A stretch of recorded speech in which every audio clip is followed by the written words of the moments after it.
Hello, hello! I am back at the whiteboard in my undisclosed location where I'm definitely not a hostage. And we're going to be talking about a triphasic overhead press program. I want to talk a little bit about what triphasic is first before I dive right in. Triphasic training was developed by a guy called Cal Dietz, and the idea behind it is your training is punctuated by three key phases. An eccentric phase, which is all about slow, controlled lowering of the weight. An isometric phase, where you'll do a lot of pause work, especially in positions where you're not as strong. And then last but not least, a concentric phase, which the emphasis is going to be on bar speed and really exploding the weight up. This was originally developed for field athletes, and the idea here is this teaches you how to control, absorb, and redirect force. So it's a very useful style of training. And you've seen it really start to bridge over into the powerlifting side of things, and I think for strongman, it's another great option with just a couple modifications. So what I like to do when writing out a triphasic overhead press program is I change the order a little bit. I start with an isometric phase, then we move into an eccentric emphasis phase, and then a concentric emphasis phase. And as I go through each phase, I'll explain why that's the case. So starting off weeks 1 through 3, we have 8 sets of 1 plus 5 clean and press away. And when I say press, that means push press, push jerk, or split jerk, whatever your main means of getting the bar or implement from ground to overhead is. So again, 8 sets of 1 plus 5 at 50, 55%, and 60% for weeks 1 through 3.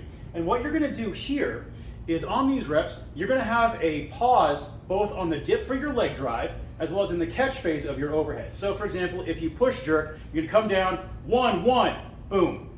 1, 1, finish the rep. 2, 2, boom. 2, 2, finish the rep, just like that. So 8 sets of 1 plus 5.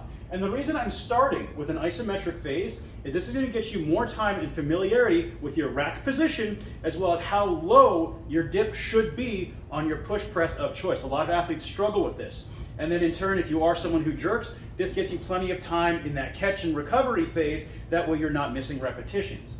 And once you've mastered your positioning, that's when we move into weeks 4 through 6. And this is our eccentric emphasis phase.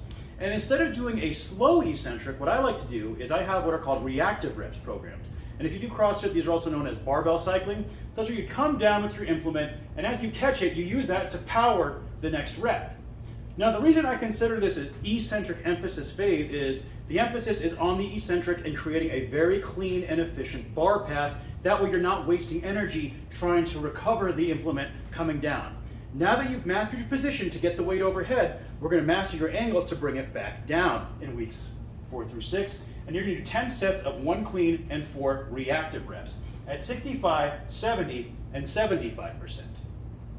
Now, as we move into weeks 7 and 8, this is our concentric emphasis. So these are standard reps, and you're going to do them at 80% and 85%, 12 sets of 1 plus 3. So as you can see, this is a nice 8-week program here, and the idea is you're going to build a very wide base of strength and positioning, so by the time you approach weeks 7 and 8, you're going to have it all dialed in, you're going to be a lot more efficient, that way you can handle this kind of volume. As far as implementing this program goes, what I'd like to do personally is line out something like 14 weeks before a competition, and I'd run this for the first 8 weeks.